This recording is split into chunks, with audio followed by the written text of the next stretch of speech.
Natalia es socióloga y coach ontológica senior.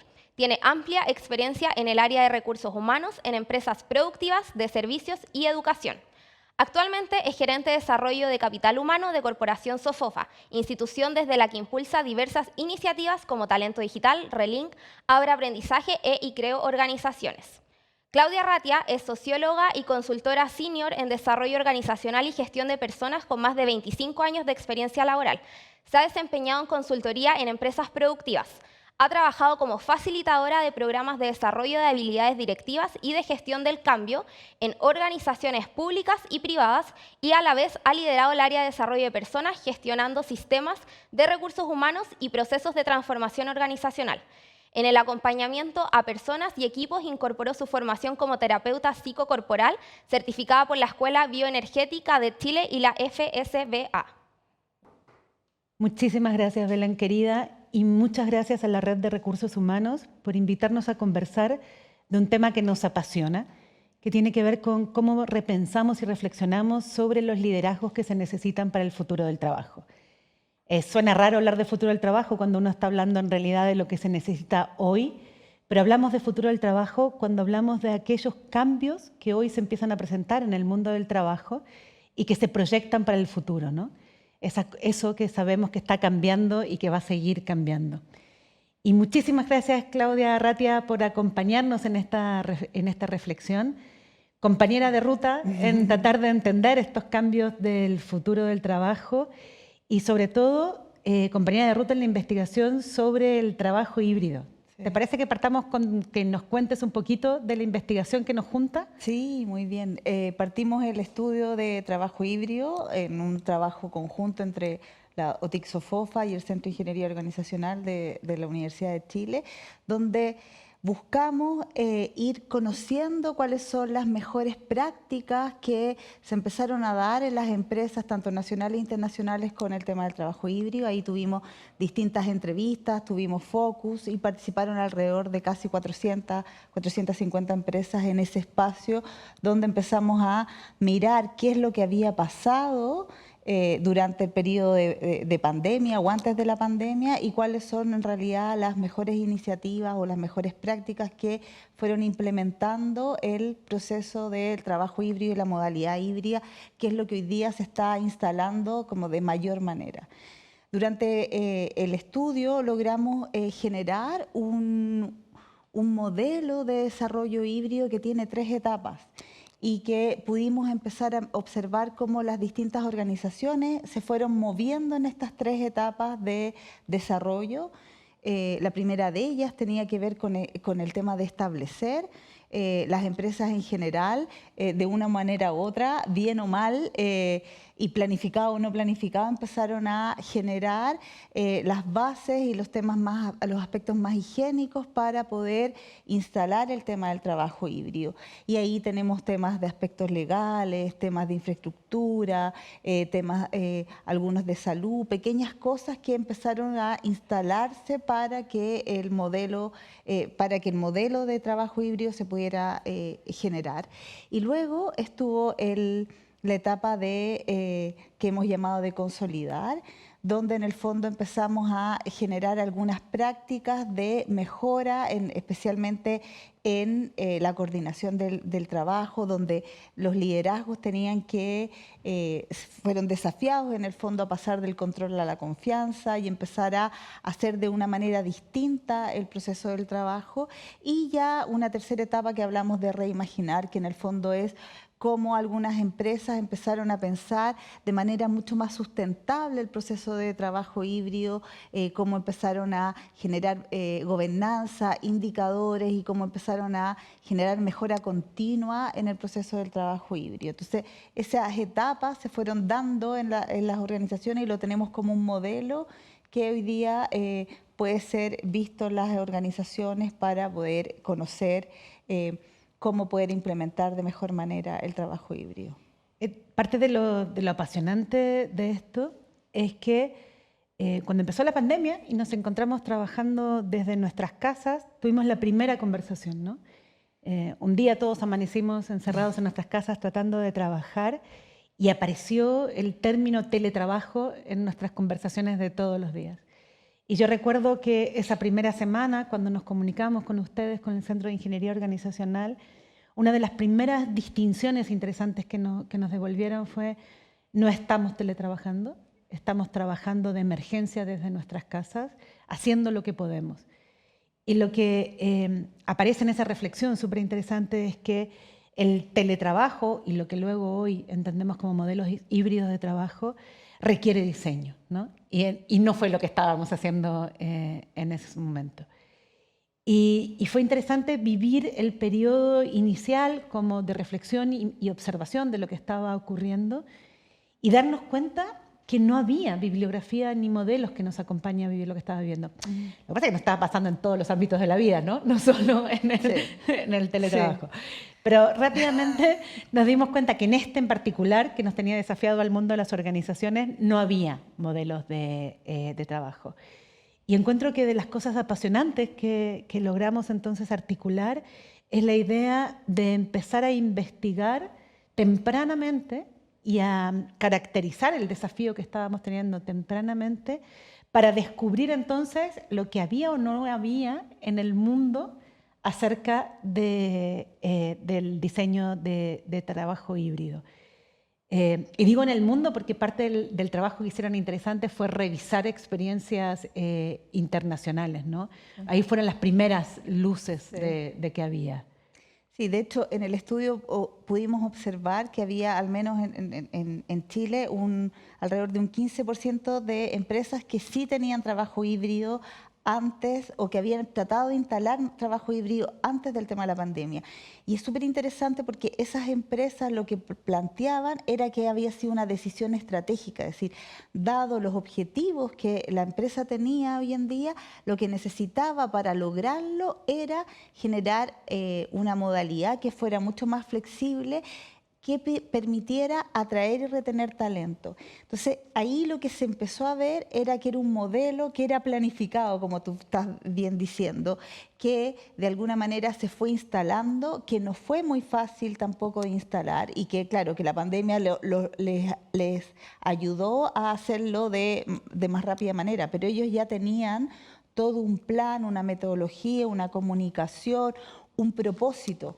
Porque yo creo que una de las cosas como más relevantes también de lograr un buen espacio de modalidad híbrida en las organizaciones tiene que ver justamente con que las organizaciones puedan conectarse con cuál es el propósito por el que vamos a trabajar de manera híbrida.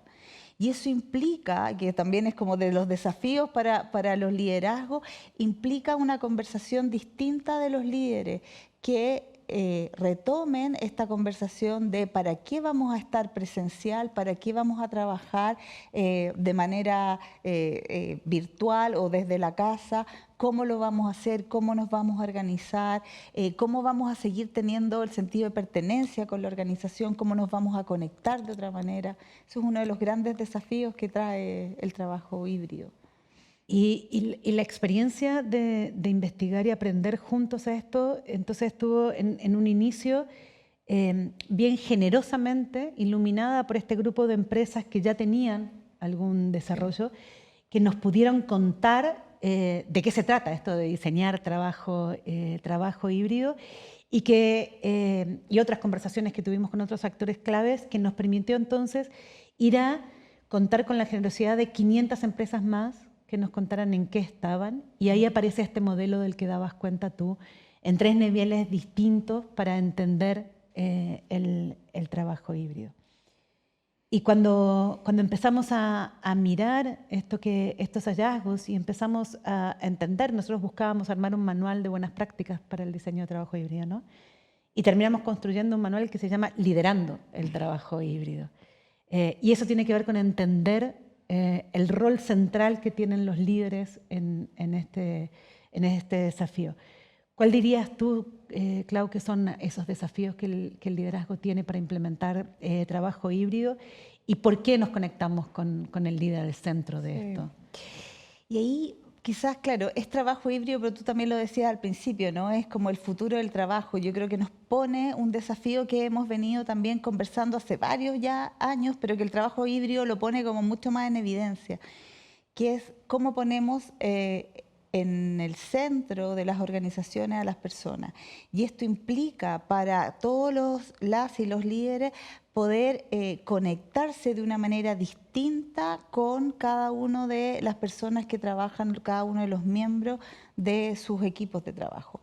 Eso implica escuchar de manera distinta, implica conectarse, no solo desde el cumplimiento de los objetivos, sino de cómo se conectan con los temas higiénicos. Pasó mucho en la pandemia. Yo tenía que, obviamente, gestionar a las personas para que cumplieran los objetivos, pero también tenía que decirle, oye, ¿tienes un lugar de trabajo? ¿Tienes una buena silla? ¿Tienes computador? ¿Cuáles son tus condiciones hoy día que puedas hacer tu trabajo en tu casa? Entonces empezamos a gestionar y a liderar personas de una manera que antes no estábamos acostumbrados, que a lo mejor era además tenemos todavía, yo creo, el paradigma de estilos de liderazgo mucho más autoritarios, más jerárquicos, que tienen las soluciones. Entramos a un espacio donde, como tú bien decías, nadie sabía cómo se hacía de gestionar la incertidumbre, y entonces los líderes entran en esa vorágine tratando de conectarse de una manera que no lo habían hecho con los miembros de sus equipos. Me encanta lo que traes, Claudia, porque desde el mundo de la gestión de personas llevamos años hablando de esto, ¿no? Sí. Llevamos años hablando de la necesidad de cambiar y adaptar los modelos de liderazgo. Llevamos años planteando que las personas tenían que estar en el centro de los diseños. Así como desde las áreas de tecnología llevaban años tratando de acelerar la transformación digital, ¿no? Exacto. Y vino la pandemia y nos puso de verdad todos estos temas sin ninguna duda sobre la mesa, y tuvimos que subirnos a esto, ¿no? Y la conversación de todos los días se volvió sobre las personas, y la tecnología se volvió un sí o sí, y ya no algo que teníamos que gestionar y ver si podíamos, sino todos empezamos a comunicarnos con tecnología. Todos tuvimos que vivir una adaptación a eso muy rápida, y todos los jefes de golpe tuvieron que hablar con la humanidad de sus trabajadores, ¿no? De sus equipos. Tuvieron que enfrentar el desafío de no tener respuestas, de no tener ni siquiera planteamientos claros acerca de cuáles eran esos desafíos del día a día, y sin embargo poner foco en que logremos los mejores resultados posibles en las condiciones en las que estábamos. De alguna manera, yo creo que las personas que trabajamos empujando estos años estamos agradecidos de que eso haya pasado, ¿no? En la mirada amable de lo que nos tocó vivir. Que ya no se discute acerca de la necesidad de liderazgo, que sean capaces de acompañar a sus equipos en la búsqueda de certezas en la incertidumbre, ¿no? De acompañarlos desde la confianza, desde la generación de confianza, a conseguir los resultados que buscaban. Ahora, que estemos contentos no significa que siga siendo un gigante desafío, sin duda, y eso también lo miramos todos los días, ¿no?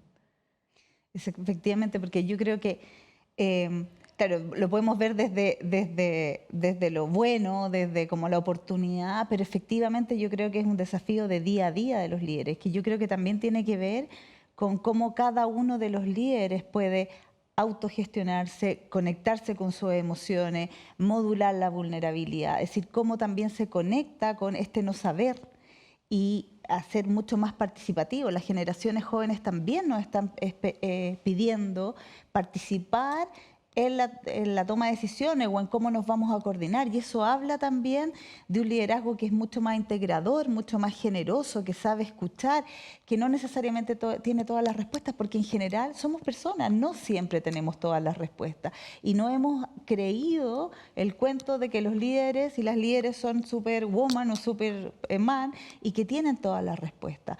Cuando salimos de ese lugar y podemos entrar a una conversación donde efectivamente yo tengo un rol de jefatura, obviamente tengo una responsabilidad por los resultados de manera distinta, pero para conseguirlo lo voy a hacer no como siempre lo venía haciendo, sino de esta otra manera. Necesito también capacitarme, desarrollarme y tener también un buen apoyo desde todo el modelo de trabajo híbrido que tiene que ir detrás, ¿no? Porque estamos desafiando a los líderes, pero también tiene que haber cierta política transversal y reglas claras que le permitan también poner cierto marco a esta modalidad. Y dentro de los hallazgos que tuvimos en la investigación, creo, a mí hay dos hallazgos de estos últimos tiempos que me tienen muy contenta. El primero que está muy en verde, pero estamos terminando el campo del estudio de confianza organizacional en el país y todo parece indicar que aquellos espacios de trabajo híbridos que han logrado instalar la metodología híbrida de trabajo generan una percepción de confianza en sus trabajadores mayor que aquellos que no tienen instalado trabajo híbrido e incluso mayor que aquellos que están 100% en teletrabajo, ¿no? Y eso me parece que vamos a tener que echarle más mano y mirar, entender qué es lo que significa, pero es una muy buena noticia. O sea, pasamos por este proceso de instalación de trabajo híbrido con muchas dificultades, pero con un resultado en generación de confianza superior al que teníamos antes. Y aparte de eso, la pregunta del millón, lo que todos nos preguntan, la percepción de los trabajadores sobre la productividad parece que es que no se vio afectada por el trabajo híbrido, sino más bien que logra superar la prueba de mantener la productividad, ¿no? Sí.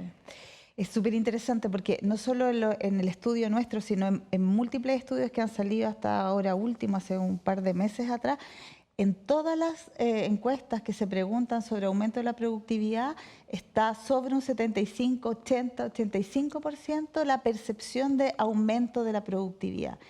Y efectivamente nosotros cuando hicimos el estudio le preguntamos a las empresas si estaban siendo más productivas o no, o cómo estaba gestionando la productividad.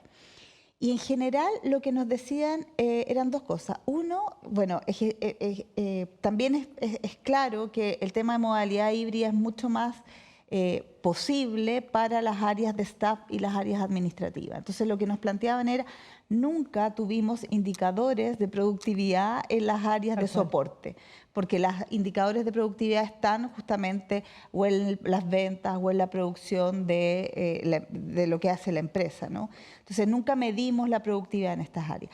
Pero también nos comentaban de que a pesar de todo lo que habían pasado, pandemia, el teletrabajo, ahora trabajo híbrido, ninguna nos dijo hemos bajado nuestra producción o nuestros indicadores. De hecho, muchas veces habían mejorado.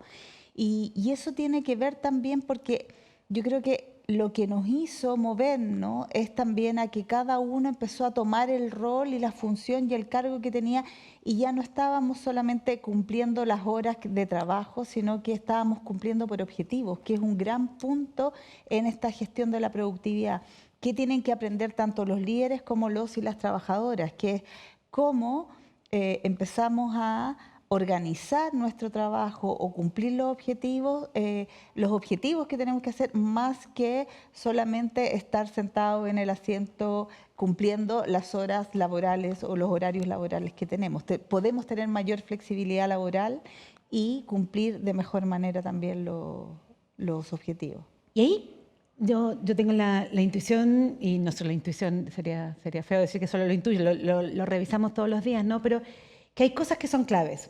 Por un lado, que nos obligamos en este escenario a generar y sembrar sobre la autonomía, ¿no? Y que cada uno pueda, de alguna manera, autorregular y ser autónomo en su trabajo. Y eso pareciera que permite aparecer más productividad y más eficacia, pero también que pusimos la gestión en los resultados y no en los procesos, ¿no? Otra conversación antigua en el mundo de la empresa.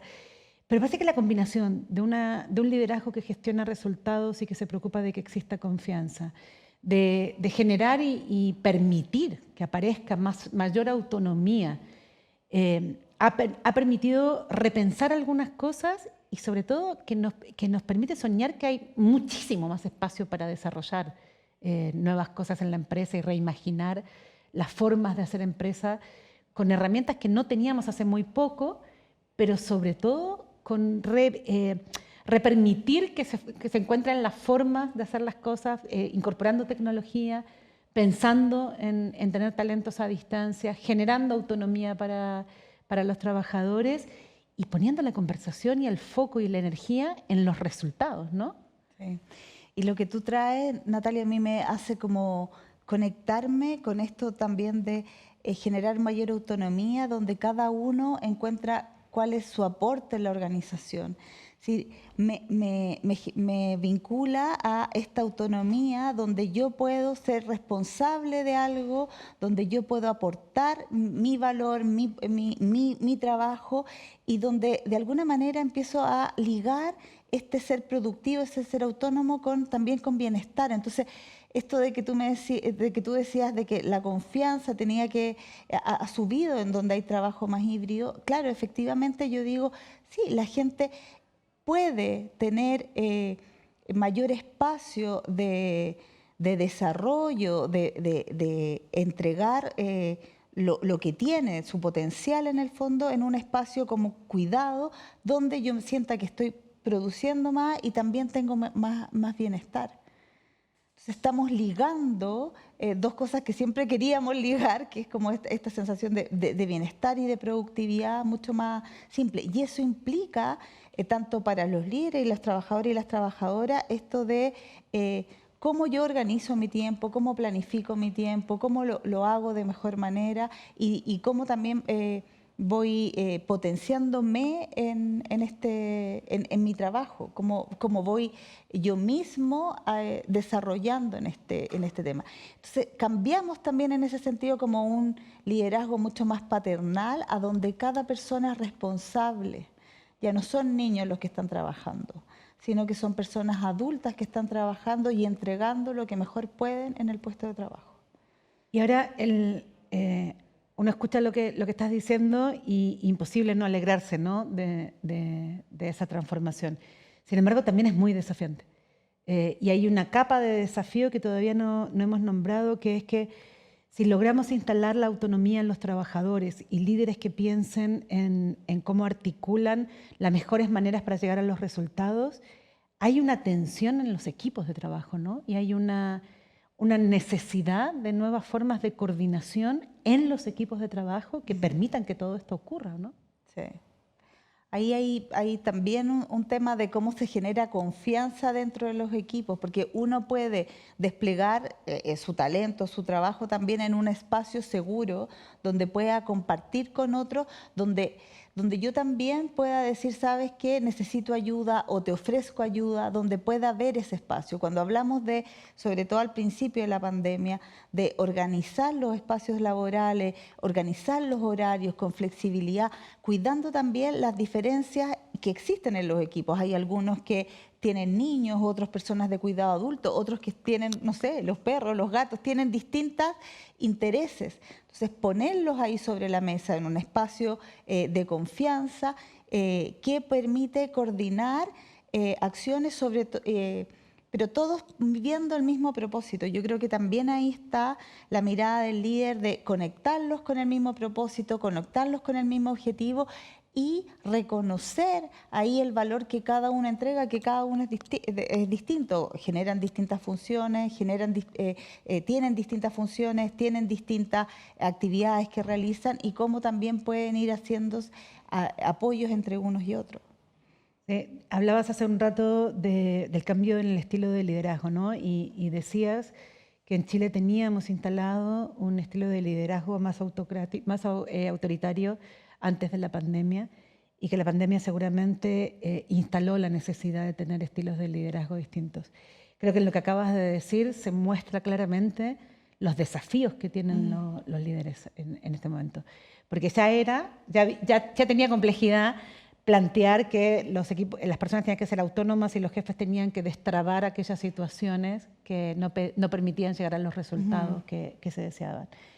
Pero ahora te escucho y pienso en esas habilidades de coordinación, de gestión, de negociación y de gestión del conflicto que tienen que tener los líderes de esos equipos para que esos equipos autónomamente logren encontrar la forma de trabajo que permite que todo ese equipo llegue al resultado que tiene que llegar, ¿no? Sí. Es que yo creo que hoy día los desafíos no son solo técnicos, los desafíos son adaptativos. Entonces, efectivamente, el líder tiene que saber gestionar esa incertidumbre, saber gestionar los conflictos, poder entrar en estos espacios conectando con la emocionalidad de lo que está pasando también dentro del equipo. Entonces, que el líder lo pueda hacer y que pueda también llevar a ese desarrollo de madurez a su equipo para que todos puedan también buscar las soluciones. Él no necesariamente tiene todas las soluciones. Yo creo que eso también es un aprendizaje para los equipos hoy en día. Sí, y como todo tiene su espacio luminoso en lo que aparecen las posibilidades nuevas y los desafíos que trae, las tensiones que trae esa transformación que estamos viviendo. Sin embargo, cuando uno trata de mirar el futuro, aunque suena raro decirlo, ¿no? Pero trata de imaginar ese futuro que viene, no cabe duda que la pandemia solo fue un buen ensayo para lo que viene, ¿no? Que viene más incertidumbre, más transformación, que esos resultados que decimos que tenemos que gestionar, sin duda van a estar redefinidos muchas veces y que las formas de trabajo y las tecnologías con las que vamos a trabajar van a sufrir transformaciones cotidianas de acá para adelante. Y creo que una de las cosas interesantes que establece el manual de trabajo híbrido es esta idea de último estadio o estadio superior en la que se puede reimaginar el trabajo. Si pudieras resumir así en 2 o 3 palabras en los últimos minutitos que tenemos, ¿cuáles son los desafíos que trae el reimaginar o qué podría haber allá adentro de reimaginar? Sí, bueno, no sé si tengo todas las respuestas tampoco para eso, pero algo mejor, algunas cosas que a mí me surgen que es lo que estamos planteando. El punto, yo creo que el desafío es cómo hacemos sustentable empresas productivas y con mayor bienestar, donde la flexibilidad laboral sea parte, donde la modalidad híbrida puede o no ser parte. A lo mejor ni siquiera sabemos cuál va a ser la modalidad en unos 20 años más. El punto es cómo generamos líderes que sean capaces de subirse al balcón, mirar desde arriba, pero teniendo la capacidad también de tener la delicadeza y la sensibilidad de escuchar lo que está pasando sin arrogarse tener la verdad. Yo creo que ahí está el conectarse también con la propia vulnerabilidad del líder. Que no tiene todas las respuestas, que necesita ir gestionando la incertidumbre, que posiblemente él tenga mucho miedo en ese proceso porque no sabe lo que va a pasar. Yo creo que conectarse con ese miedo, con esa necesidad de control también y poder también generar redes de colaboración con otros, poder hablar de estos temas, poder reimaginar, poder sentir de que no tiene toda la responsabilidad, sino que lo puede construir con otros. Yo creo que el tema de las redes, de la colaboración, de generar este tipo de reflexión dentro de las organizaciones nos permite reimaginar el trabajo, el futuro del trabajo. No lo va a saber un solo, no lo va a saber el gerente general o el CEO de la compañía. Esos son los paradigmas antiguos. Yo creo que el futuro del trabajo tiene que ser colaborativo, donde todas las personas nos sintamos parte, donde todas las personas tengamos sentido de pertenencia, tengamos sentido de propósito, por qué estoy trabajando en esa organización y por qué yo estoy aportando desde mi propio propósito ahí. Esa es como la visión que yo creo que debería ir como instalándose en este reimaginar. Genial. Tal vez no lo dijimos al principio, así que lo voy a marcar ahora al final. El manual Liderando el Trabajo Híbrido no tiene recetas a seguir, no dice específicamente qué es lo que cada uno tiene que hacer para lograr liderar trabajo híbrido en su empresa. Lo que tiene son espacios y contenidos para reflexionar acerca de lo que requiere cada empresa. ¿Y por qué cada empresa? Porque esto tiene que ver con quiénes son las personas que trabajan en tu empresa, cuáles son sus necesidades y sus realidades. ¿Qué es tu empresa? ¿Qué produce? ¿Qué necesita? ¿El para qué vamos a ir al trabajo híbrido o al trabajo presencial? Y por lo tanto es imposible escribir una receta. Lo que sí hemos descubierto son estadios distintos y reflexiones que hay que tener sobre contenidos específicos para poder instalar de mejor manera flexibilidad que te permita que tu negocio sea sustentable en el tiempo y atraer el talento que necesitas, ¿no? Porque no hacer estas reflexiones tiene costo directo en no tener el talento que necesitas, dado que sabemos que hoy las personas están buscando flexibilidad a la hora de elegir dónde trabajar y dónde pasar el tiempo, ¿no? Muchísimas gracias, Claudia, Gracias, por acompañarme, por estar juntas en esto, por investigar. Y como invitación, revisen, está en el manual de manera digital, revisen el manual, reflexionemos juntos y abramos conversaciones que nos permitan instalar negocios sustentables al futuro, ¿no? Y que tengan sentido y propósito para las personas. Así es. Muchas gracias, Natalia. Muchas gracias.